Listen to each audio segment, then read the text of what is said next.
ఒక అవుట్సోర్స్ కార్మికుడు అనేసి వాళ్ళు చెప్తున్నారు.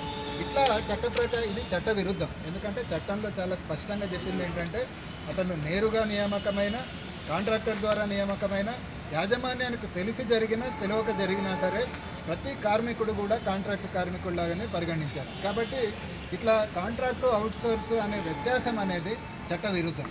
వీళ్ళల్లో ఇప్పుడు ప్రస్తుతం పూర్తిగా గందరగోళమైన పరిస్థితులు నెలకొని ఉన్నాయి. వీళ్ళందరినీ కూడా మనోస్థైర్యం నింపడం చాలా అవసరము. వీళ్ళందరినీ ఏకతాటి మీదకి తీసుకొచ్చి వీళ్ళ సమస్యలను పరిష్కరించే విధంగా తెలంగాణ జేఏసీ ఆధ్వర్యంలో పెద్ద ఎత్తున భవిష్యత్ కార్యాచరణను మేము చేపడుతున్నాం.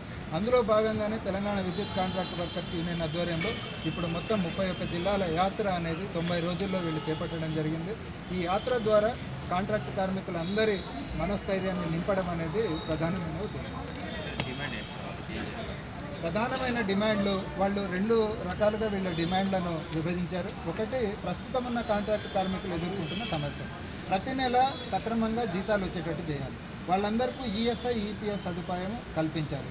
వాళ్లకు ప్రధానంగా కాంట్రాక్టర్ దోపిడీ లేకుండా నేరుగా జీతాలు ఇవ్వడం అనేది ప్రధానమైన అంశం.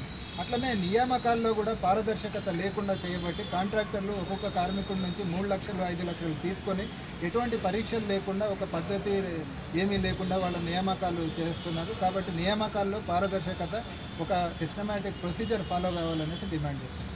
అంతిమంగా మేము ప్రభుత్వాన్ని డిమాండ్ చేస్తున్నది ఏంటంటే కాంట్రాక్ట్ కార్మికులందరూ కూడా వాళ్ళందరి సర్వీసులు కూడా రెగ్యులరైజ్ చేయాలనేసి ప్రధానమైన డిమాండ్.